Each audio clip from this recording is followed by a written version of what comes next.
What is going on, Flames fans and hockey fans? You might be a hockey fan listening to this and not just a Flames fan. Welcome back to another episode of the Shot Down in Flames podcast as part of Flames Nation. And you know what? We're gonna quickly we got a big group today. We're gonna quickly introduce, but before we do that, today's episode is presented by Toyota, the FIS Canada Snowboarding Big Air World Cup. A landmark winter event is coming to Edmonton. No playoff run needed. Come bear witness to the inaugural style experience, the largest stadium big air snowboard contest in Canada. Kick back in comfort with food, drink, and family, or fire it up with your friends. Be here for the event of the winter on December 10th in Edmonton. It's new, different, exciting, and a braggable experience, both online and with your friends. Tickets go on sale October 1st, so that would have been, 2 days ago? We're recording on October 3rd, so tickets are on sale if you're interested in that. And visit Explore Edmonton for more information on that. And like I mentioned, it's our first, I feel like NFL Red Zone, you know, when they go on the quad box. That's what I'm looking at on Zoom right now. We got me, we got Shane, we got Robert, we got Adler. Welcome to Shot Down in Flames, Shane. This is your debut. Yeah. I'm every single week on the old FlamesNation radio with Ryan Pike there.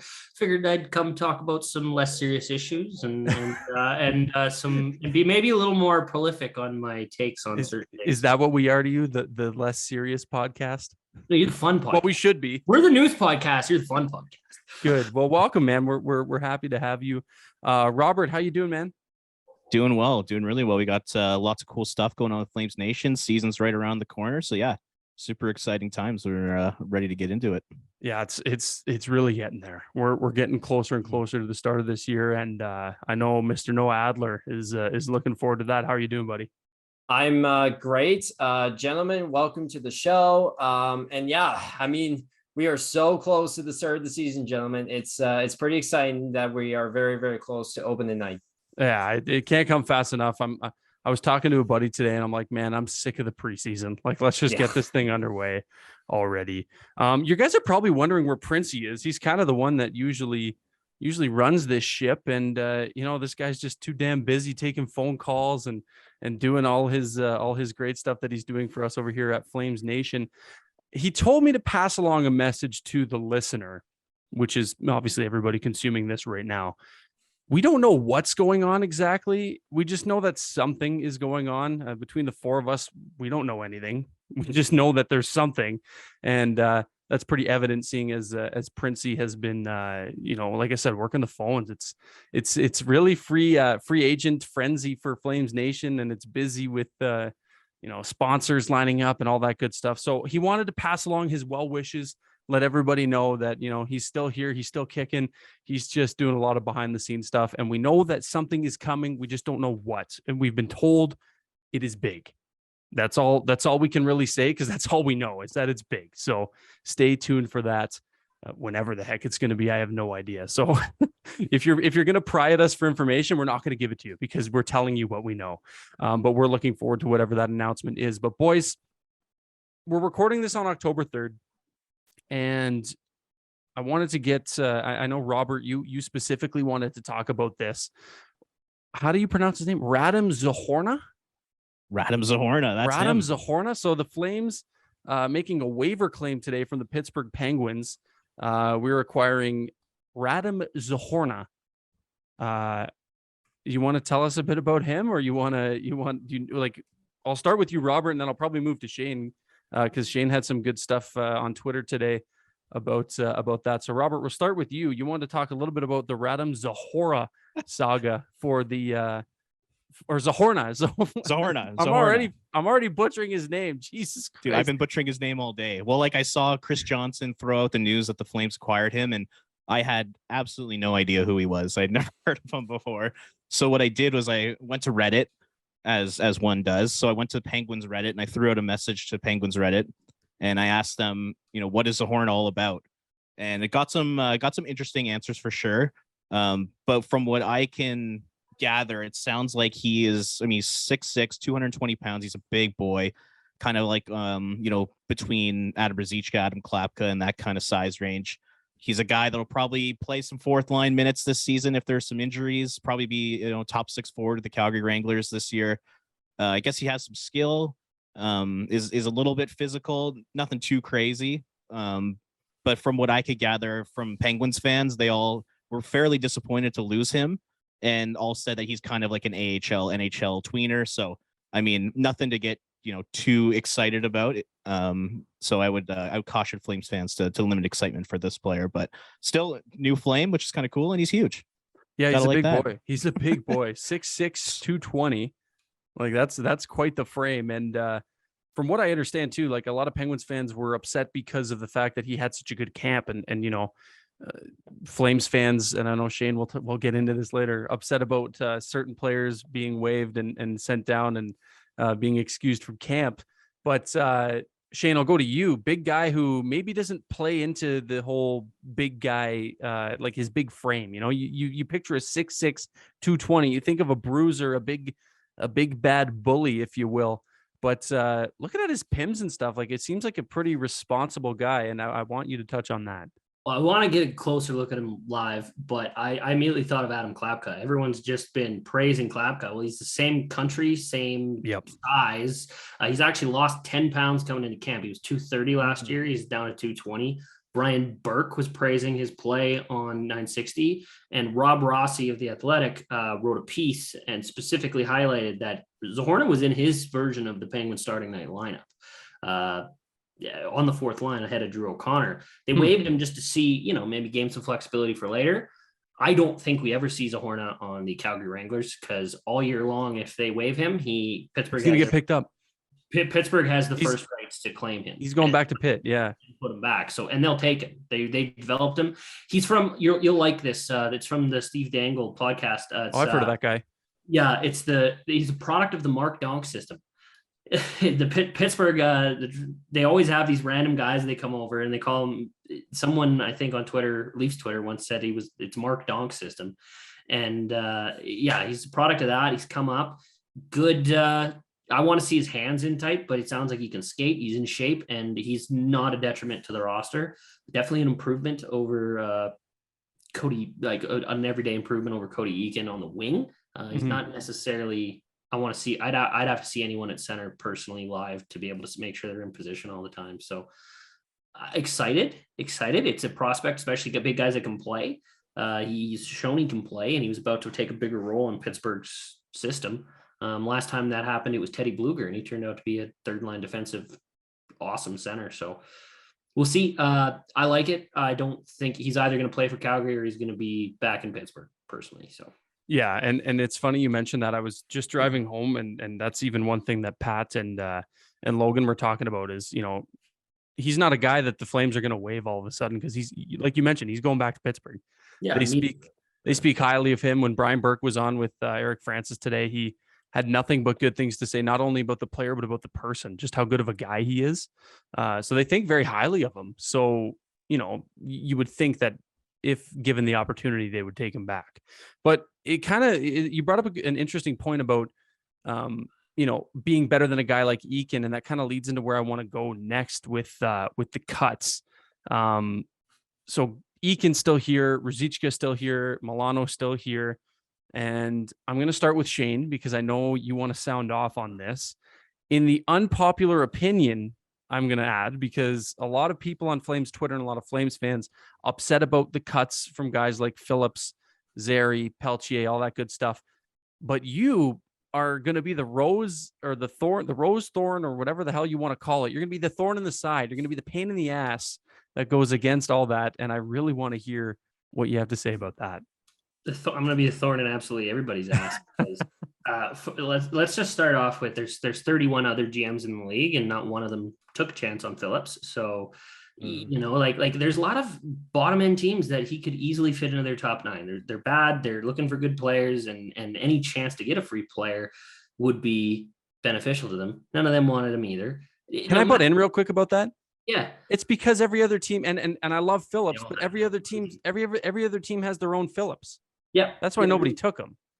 And the other thing is, like, I watched, he's got great hands and absolutely everything, but for a winger, you need to be effective on your forecheck, 100%. And what I saw in the game against Seattle, he was playing the right position, but he wasn't affecting the defense and how they pass the puck. You want that pressure, not like Ruzicka in the first period against Seattle. Ruzicka's in there with his stick. He's constantly moving his feet. Mangiapane does it better than anyone. You can watch him on the forecheck. This is before the defensemen go behind the net. He's there and they're pursuing it. What they want is they want to force the defense to make a quick pass through the neutral zone. That's not accurate. That's where you want your turnovers. And Matthew Phillips wasn't affecting that at all, period. Was he great in the offensive zone? Yeah. Was he great in the power play? Yeah. But through the neutral zone and on the forecheck, it's just not there. And Calgary needs that to be effective. They need that tunnel aspect to get the turnovers and quick strike transitions, because everyone's always going to be back in a defensive spot. You got to take advantage of those turnovers when they happen. And to me, like, he also needs to play in a role that's effective for him. Like I've said this on FlamesNation Radio all the time. The fourth line is a different job, and everyone wants, we'll put Mange there. Like they talk about the Mange, Ryan, Hathaway line. Well, Hathaway was still a fourth line guy, still kills penalties, chips the puck out, wasn't really searching for offense. Derek Ryan was defense first as well. Mange was the guy that turned into something better, but he started playing defense only. That's very rare that happens. And it's because of his puck pursuit. And that's why he was able to sit and be relentless, and it stood out. None of these guys had that, other than Connor Zary. None of those guys in camp had that innate ability to stand out and above the rest. And why would you put Connor, like Darryl said, center's full. You're not, Connor Zary, as good a camp as he had, wasn't usurping Lindholm, Backlund, or Kadri. That's not going to happen. And it's not right. We don't want him to play the Kevin Rooney, Cody Eakin role on the fourth line, where you're just playing back, you're chipping the puck out. You're not even trying. Your main goal isn't to try and score. It's to not get scored on. That's just true. And you want to, the attacking metrics need to be different. The fourth line can't attack like the first line, or the entire team is going to be extra easy to defend. So Matthew Phillips going down, not a big deal. He went cleared waivers. They can call him up if they ever need him. If Dube goes down and they need a scoring winger to play on the power play, and say Mange is going too, they're down those two guys, well, Phillips will get a shot, but he's got to wait for a shot. There's established guys there already. So it's not the popular opinion. Everyone says, give the kid a chance. Well, the kid's got to show in all aspects of the game where to be. And they know he's an offensive threat, but if you're playing down in the lineup, you got to be able to play different styles and different attack modes. And it's not just in the corners, and it's not just size-based. It's intimidation factor. It's knowledge of how to checking. Darryl always says checking, and that doesn't mean hitting. It means puck pursuit and pressure on the puck. Mm-hmm. So that's my little rant, I guess. It's just, everyone's making a big deal of this. And to me, I'm like, that's irrelevant. I care more about how Huberdeau and Kadri are going to fit in, because that's what actually is going to win games. Shane, sound off, man. Go off. Well, I guess we'll allow the boys to try to counter here. Noah, you got your Can I mention this as well when it comes to the Flames and their bottom six? Is, they've been an organization for the longest time that has relied on a lot of bottom six guys with veteran leadership, right? And there's a reason why they cut people like Zary and Pelche and Phillips, is because they want that Cody Eakin and they want that Ruzicka and Milano, and those guys are still veterans. So that's all. That's my 2 cents on it. Yeah, Robert, what do you got a counter to that or what? Yeah, I think the support for Phillips from the fans kind of comes from wanting to see him get an opportunity, not necessarily on the fourth line, but maybe even on like a second line, third line.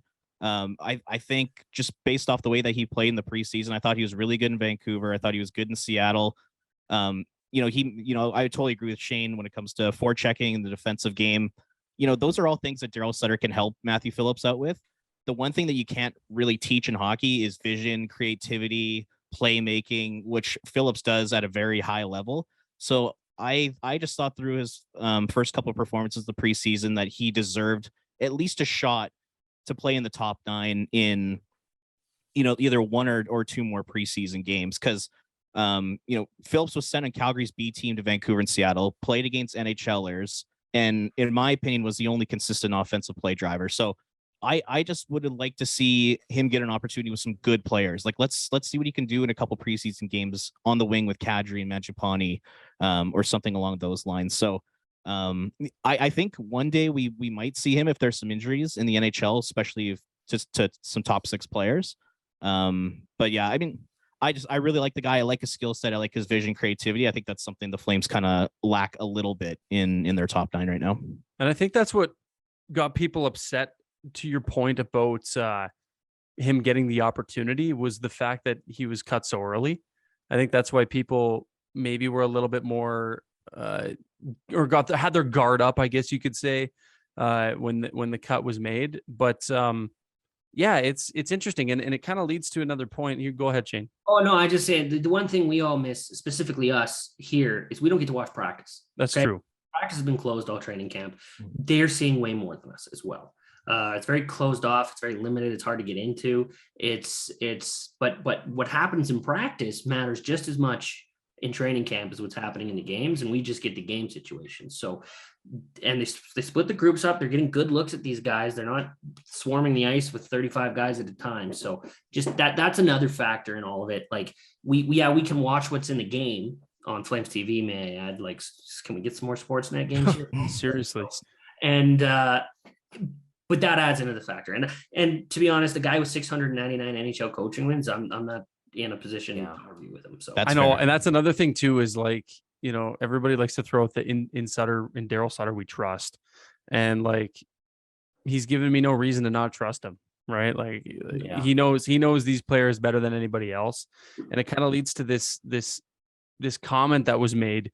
The first was coming from Brad Treliving, saying that, you know, if you play well, you're going to get a spot. And, you know, based on what people saw from Matthew Phillips, that's kind of what they figured would happen. But then Sutter goes ahead and says, you know, pretty much contradicts that by saying that some guys who got cut outperformed people still in camp. So, like, where does, like, I'll start with you, Noah, like, based on that statement, like, it's not necessarily who do you trust more, the GM or the coach, but like, when the GM is saying one thing that completely contradicts what the coach is saying, and then the coach is almost contradicting himself by saying, you know, some guys that were cut are outperform guys that are still here. Where does that leave you? You know, how do you feel about something like that? Yeah, that's a bit of a complicated, you know, one to really answer, because, you know, first of all, you know, the general manager and the coach are essentially at the exact same practice. So I don't know to an extent who to trust on that one. You know, do you trust the coach who sees the players playing, or do you trust the general manager who is making all the roster decisions? So it's definitely a very complicated, you know, one to really figure out here for sure. Yeah. Yeah. And I think for me, it's like Sutter's almost echoing what Brad says in a way, but Brad is like, but he's also saying, like, you know, step it up to, I don't know. Like, I don't really know how to dissect that one. Robert, what do you think? Well, I think in that scenario, I think you definitely look to Darryl Sutter. The one thing I love about Darryl Sutter is that he tells the truth. He tells it like it is. He knows that Calgary Flames fans are smart and that we see right through bullshit.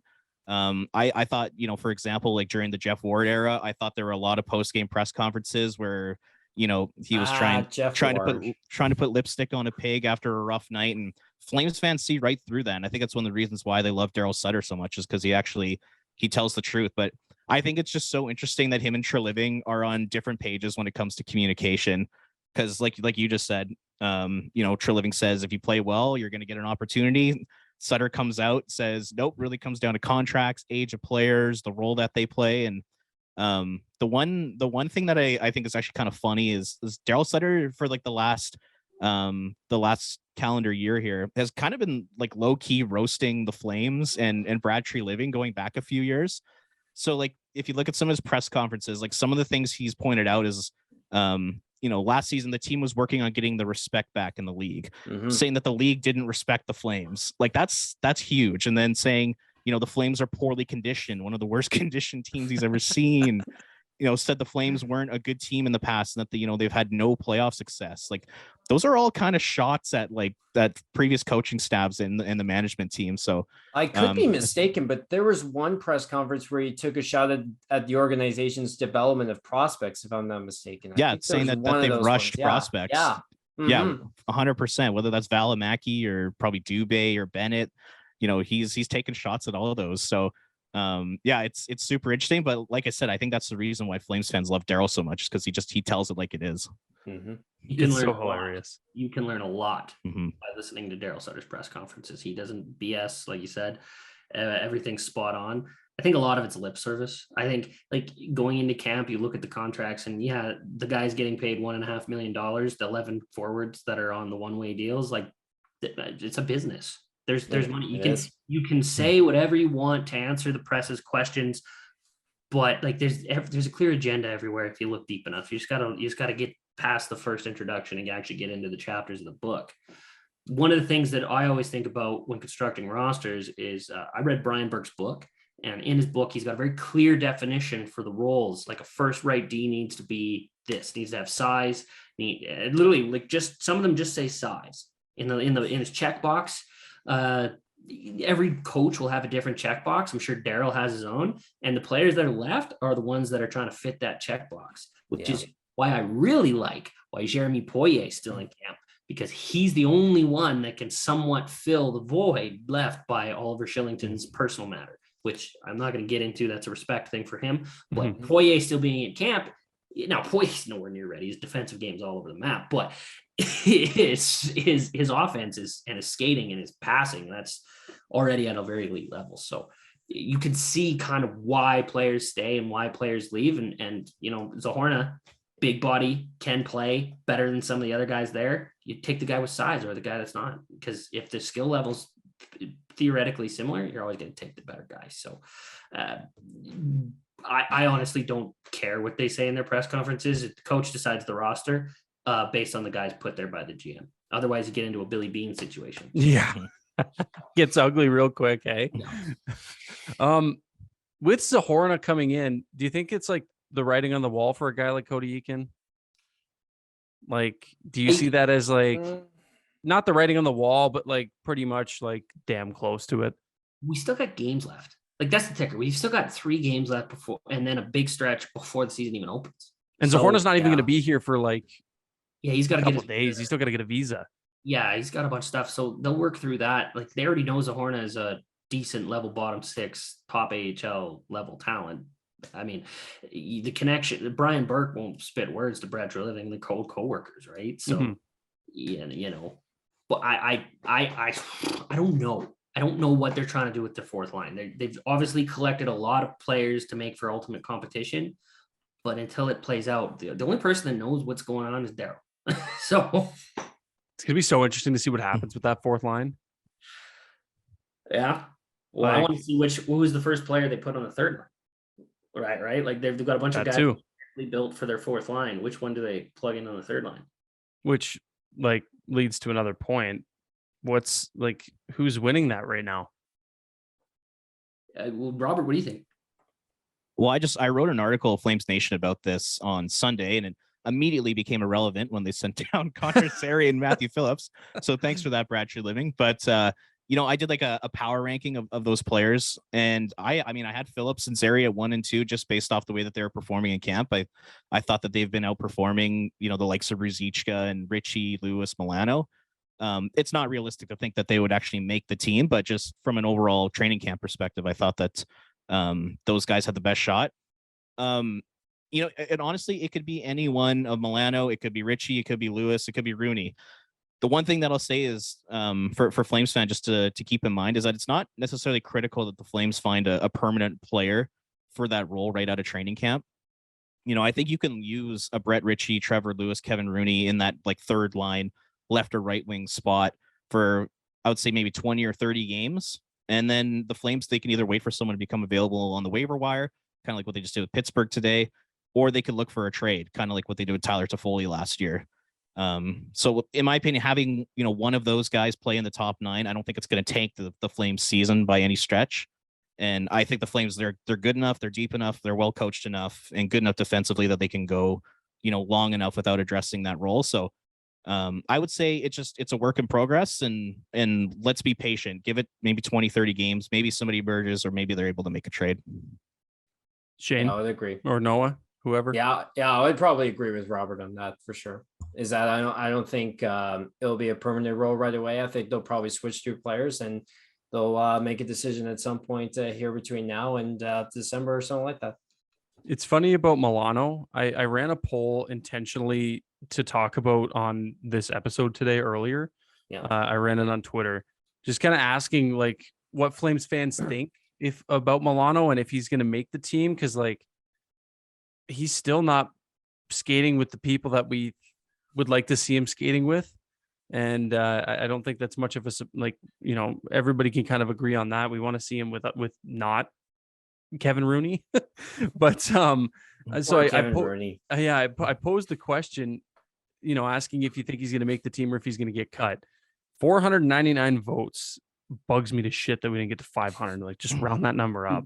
So I guess I could go fix that for you. Well, it's too late. The stop the count. It's done.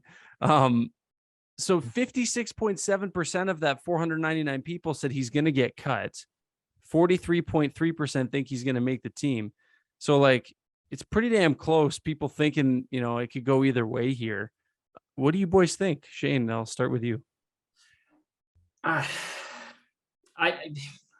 think he hasn't helped his AAV any. Like, no, I don't think so. I don't think he's helped. You know, that him holding out because he had a great year last year. He needs more reps with the actual. He does need more reps with the actual guys he's going to play with. But you know, none of them have nobody stood out. Nobody. Darryl said that too. He's been transparent about it. Dube stood out. Dylan Dube. I'm not worried about the top end guys. I'm not worried about Lindholm or Hubert. Like they'll come to play when it's time to play. Backlund, like the guys we know. I'm worried about Dube. He said the 23 to 28 year olds.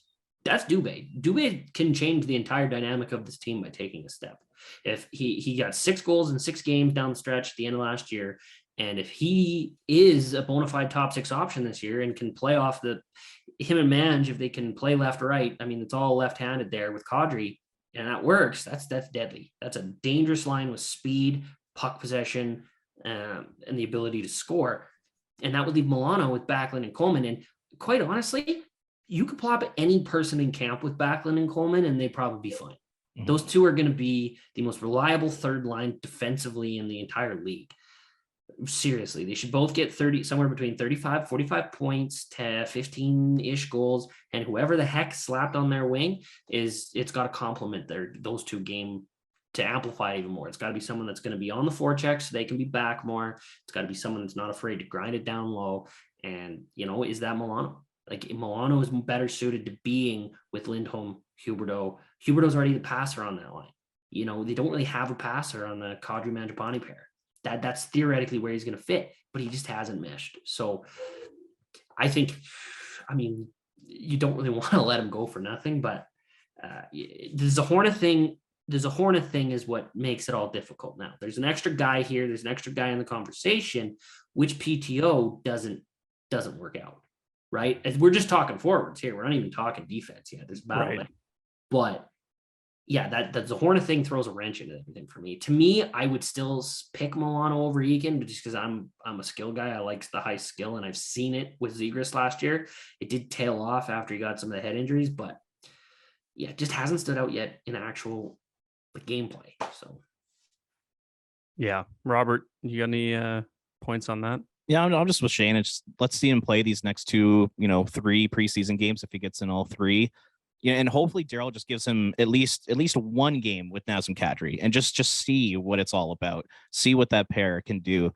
The one kind of comparable I have, it's not necessarily like player for player, but it's more of like a situation, was in I think it was either the 13-14 or 14-15 season when the Flames signed Devin Setaguchi to, I think it was a league minimum contract. And I think he ended up playing, 10 to 20 games, and it didn't work out. And they just ended up putting him on waivers and sending him down to the American Hockey League. I think you could probably do the same thing with Sonny Milano. I feel like you could probably get him on a 1-year deal close to league minimum, play him for 10, 20, 30 games. And if it works, fantastic. You got a bargain on your hands. If it doesn't, it's a pretty small salary that you can eat and throw down in the minors. So yeah, maybe that could be another consideration for Milano this season.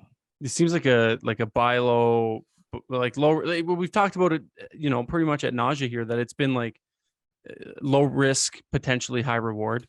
Like the low risk, especially, like you mentioned, if you're going to give him a league min deal and he can, you can kind of figure out who he is and what kind of player he is. And, if it doesn't work out, it doesn't work out. It's not the end of the world. You're not married to a ridiculously high cap hits. And, you can kind of just put him wherever you want at that point, right? And then, you send him down and likely wouldn't get claimed if, unless there's an absolute reclamation project out there, the team that is dying for a Sonny Milano that couldn't, is struggling on a Calgary Flames team.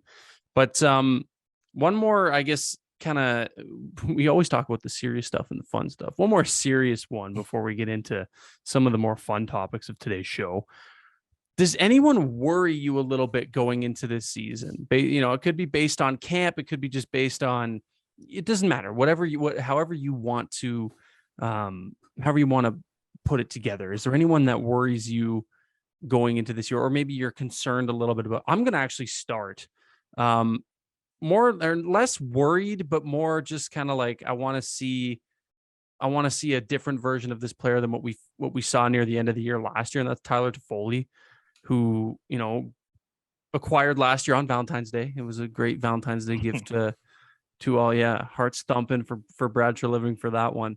But started out pretty solid and then just kind of progressively tapered. And I don't know if it was what the problem was, or if it was, you think he was battling through something, right? Was it a hand injury, or he tweaked his hand or something?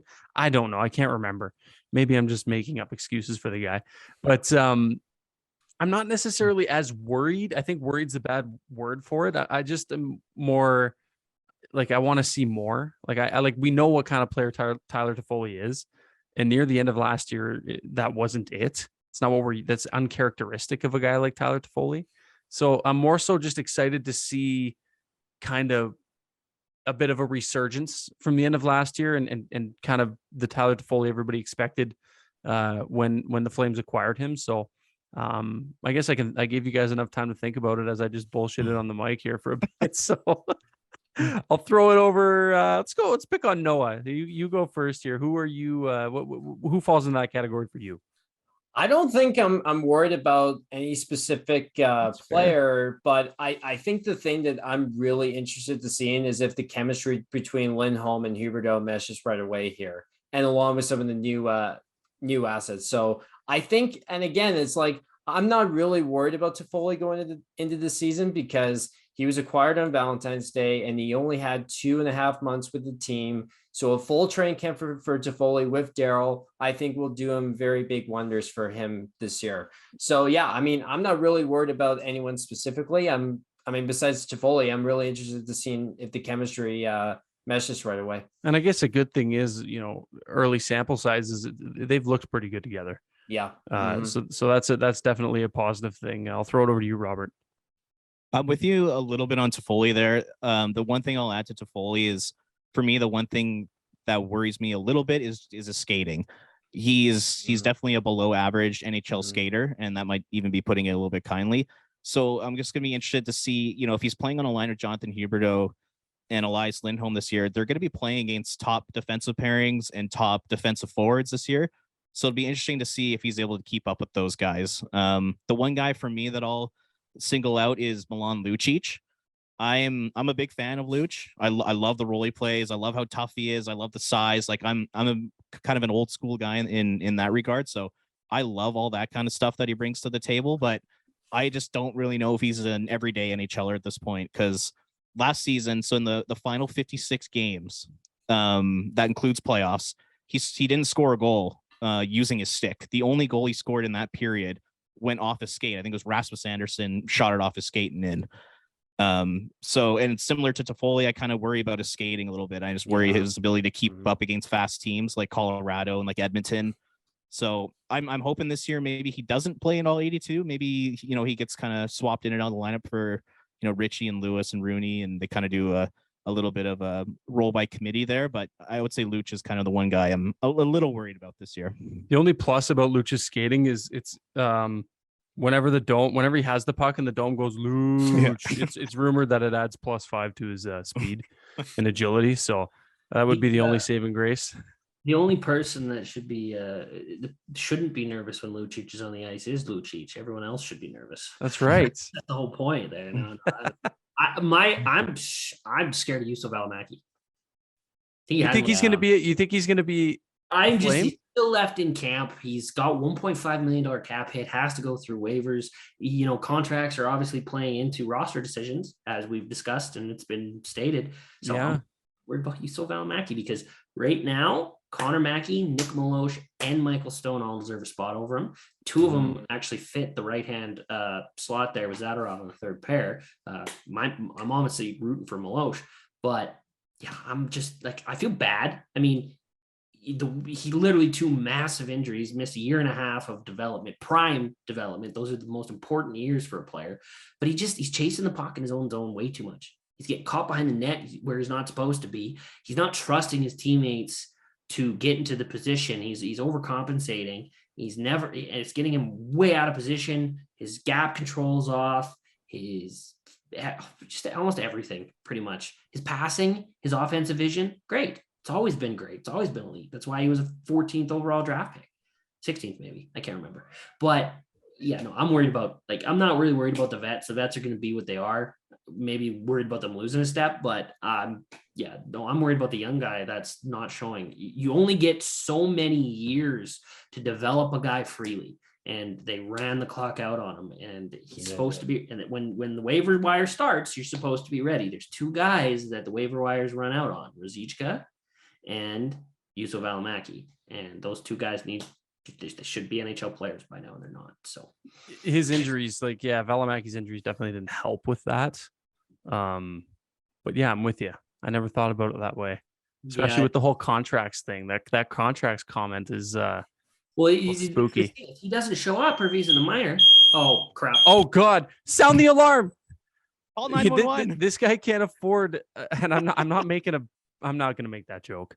I'm not going to make. Don't do it. That's There's certain jokes joke that you should just keep in the vault, and that's one of them. They wouldn't be the Shot Down in Flames podcast without a fire alarm. Oh, good stuff. Well, you know what? He was going on a great point there, but no better time to segue to the fun stuff. Does that give you Down in Flames? Does that give you PTSD or what? The share body level suite, but it's completely separate. So if they set the fire alarm off, it goes down here. Oh, son of a bitch! Scared the crap out of me. I was like, oh, not again. I said I wouldn't make that. No idea where I was, but we'll just. It's all good. We'll move on. I was saying you were making a good point, but we can talk about some fun stuff, boys. You know we love taking jabs at other teams when we can. May I introduce you to Bowie? Ugh. When we thought Gritty was bad, here's Bowie, baby. Is that seriously the best they could come up with? I like him. I like him. How dare you guys? I'm not even kidding. I actually like him. He gives me what did I tweet out the other day? He gave me Onward vibes. Onward. Yeah, I never watched that movie, but I could see he looks just like him. Yeah. Maybe that was their inspiration. Well, I don't know, but the inspiration is the old troll under the bridge in Seattle. Like it actually is like drawn. I didn't know that was a thing. Yeah, no, it's actually drawn from like a local, very popular local historical site. Like it's not just pulled out of their ass. And then they named it. Oh, I mean, the name out of the ocean, but I mean, they're very in touch with their cultural diversity, and they do a good job. They do a good job. I was just waiting for like some kind of tweet saying that his costume is like all recycled plastics or something, like climate pledge. Bowie will wear his clothes, unlike Gritty. So that's true. Yeah, well, we don't know that yet. He's still relatively new to the league. There's lots of time for Gritty. Harvey.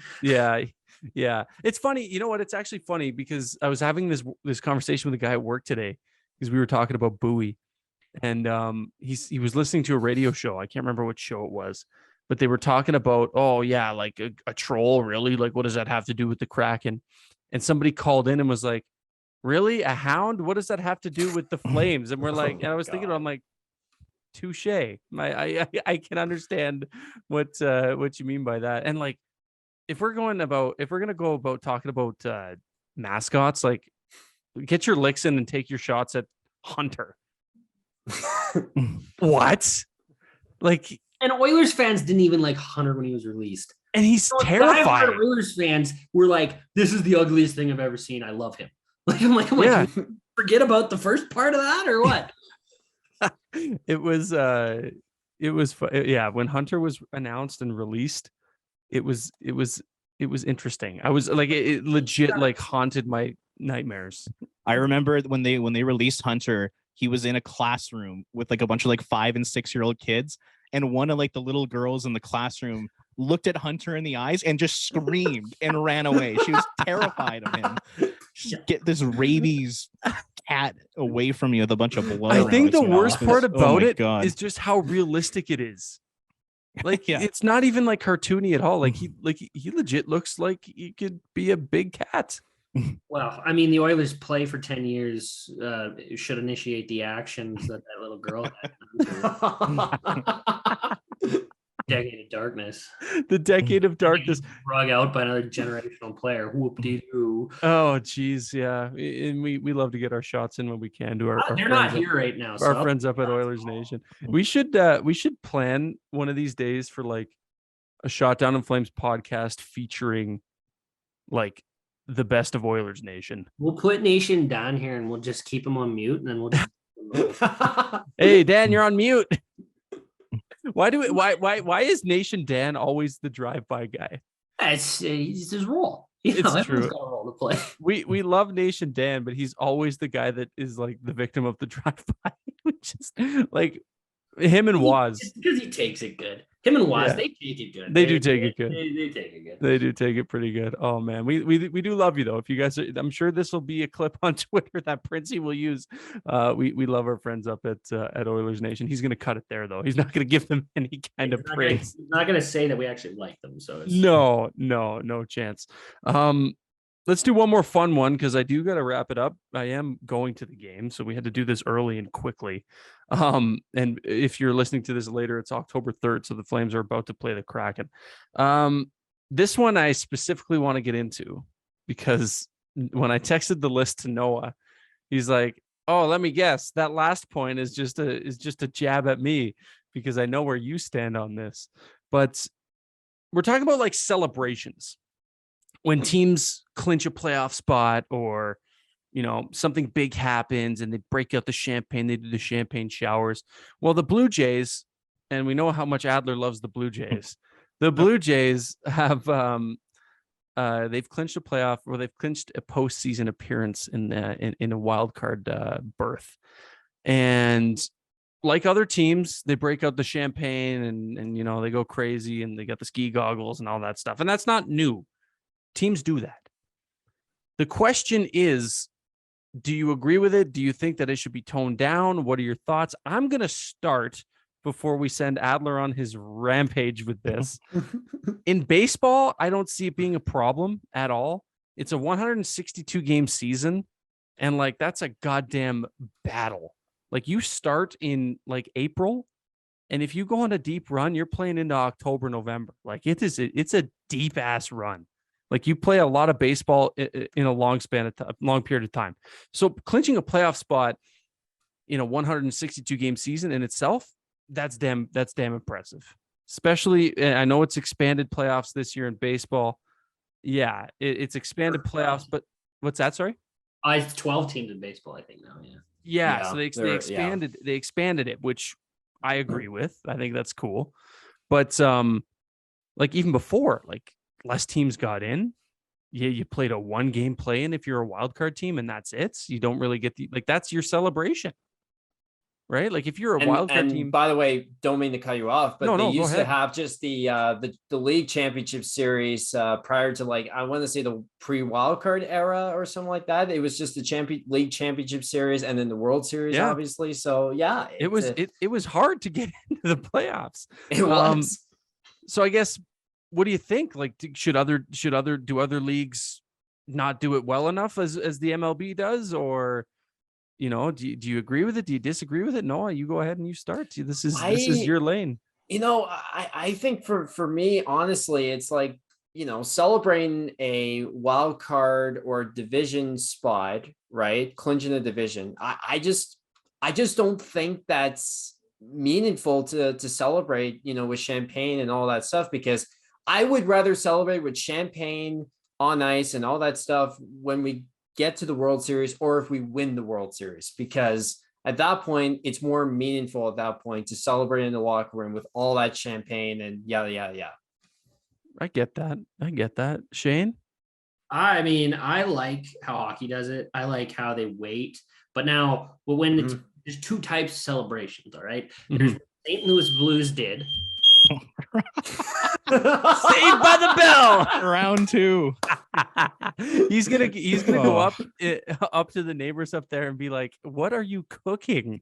Like, do you not know how to cook?" It's every time Shane goes to talk, he's just interrupted by them. Oh man, that's hilarious. I hope the neighbors like playing a prank on him. Anytime they hear his voice, yeah, they're like, "We know this guy's recording his first episode." There's what the St. Louis Blues did, which was very boring, and then there's what the Washington Capitals did, which I think everyone should do. Oh hell yeah! You go hop and swim in that pond, Ovi. I friggin' loved that. Now that's after you get there. A divisional win in hockey doesn't mean jack all, but when you have a one-game playoff series in baseball, like we talked about, it's a lot more meaningful, especially like this year's wild card. The Blue Jays are fighting to play all the wild card games in Toronto, where the other two places are the Trop, which is a nightmare, and with all 5 fans, the Seattle Mariners down there. But no, I baseball, it's fantastic. Football, they celebrate when they win the divisional championship, like just as hard, like just to make the Super Bowl. Like they don't celebrate the championship; they just celebrate getting there too. Goggles on, champagne, Joey B, couple cigars in his mouth. Pretty standard. I just like hockey. Just seems like it's the longest grind to get there. You have to play the most games, and you got to stay focused on the fact that it's going to take a long time, and you can't celebrate early. So very traditional. When you're done, go ham. Conservative. Enough with this tame stuff.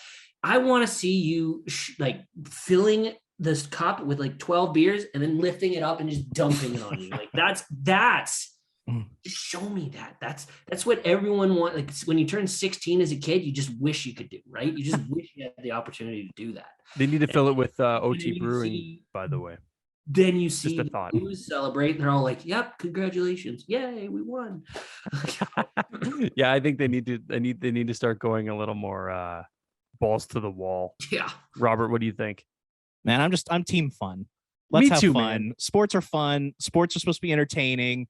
Let's just have a good time. And like Noah said, making the playoffs in any sport right now is so difficult. Like the Seattle Mariners, how long was their playoff drought? Like 21, 22 years? It was 7,648 days. Oh my Jesus God. Christ. How do you know that? That's impressive as hell. Well, I searched up the calculations of it on some website, and it gave me, it was October 22nd, 2001 at the old stadium, where they got absolutely crushed in that game 5. Unbelievable. But just, if you're the Mariners, put on the goggles, spray champagne on each other, have a good time, celebrate, dance, party. I love it. I would like to see it more in professional sports. Like I said, it's supposed to be fun. It's supposed to be entertainment. Let's just have a good time. There's going to be some boomer that's just out there shaking his fist. Sports aren't fun. It's not how we did it in 1912. Just to add the days thing into Noah's thing, it's been 20,243 days since the Leafs won a cup. Oh, what So if you think 7,800 days is good, the Mariners busted like a really long streak. I'm like, the Leafs are almost triple that. Here's what you can take away from not only today's episode, but everything that we talk about on Shot Down in Flames that's not Flames topics.